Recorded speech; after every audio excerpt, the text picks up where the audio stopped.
Welcome to Matt's Garden Life. We started some fig cuttings a few weeks ago, and now it's time to check on them. It's February 2024, and apparently this is what it looks like to take the season off from rooting figs. I had every intention of taking the season off this year to concentrate on some other projects. I have a few friends who are more serious collectors, and we've gotten together the last 2 years for a cutting exchange. And it's a local event here in Mesa, Arizona, and we just had our second annual meetup. This fig here is a Shasta Peach. As you can see, it's doing great. This is the kind of root growth that you want to see in your cuttings.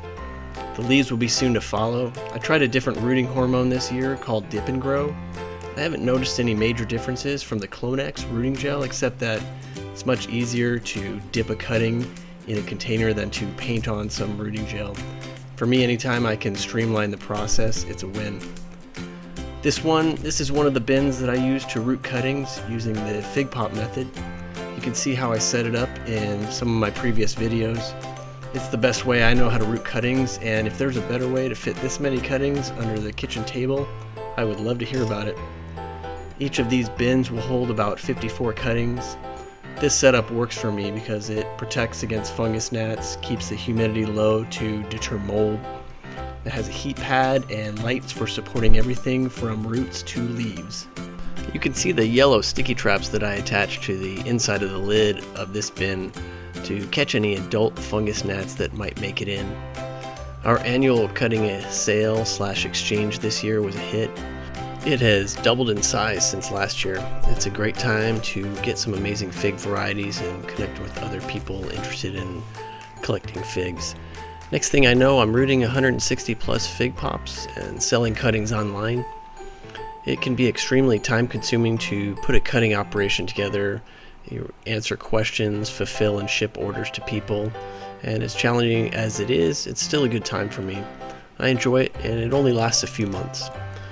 I will turn the lights on in this bin when the leaves start to develop. Without light, the leaves will emerge, become pale, and what they call leggy, long stems and skinny, deficient leaves. Once the light is added, the leaves green up very nicely and quickly. This bin was put together on January 21st. Today is February 12th. Of the 54 cuttings in this container, 24 of them are showing roots. Not too bad after 3 weeks. Most of the cuttings still look healthy, and I expect to see roots on the rest of them in the next week or so.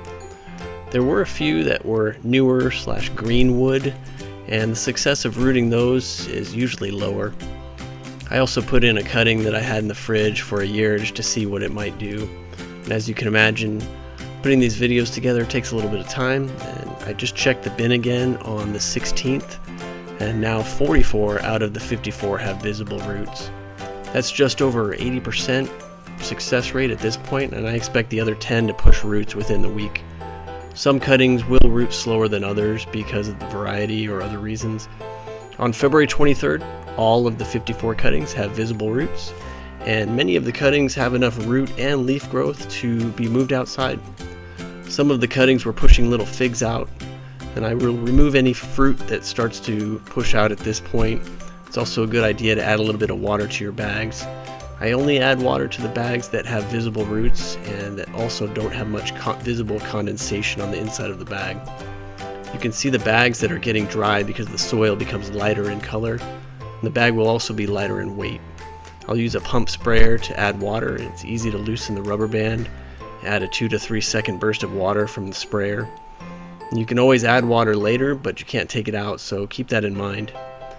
This bin here was also started on January 21st, and for some reason the figs in this bin started pushing leaves way sooner. I turned the lights on to support the leaf growth. In this bin I also have some mulberry cuttings.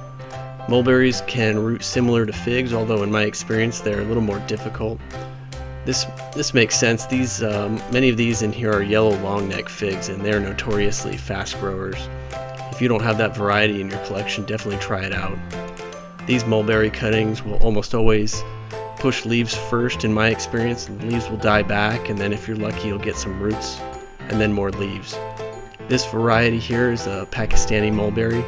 In my opinion, it's the best. It's a long, dark, black berry, very sweet and delicious.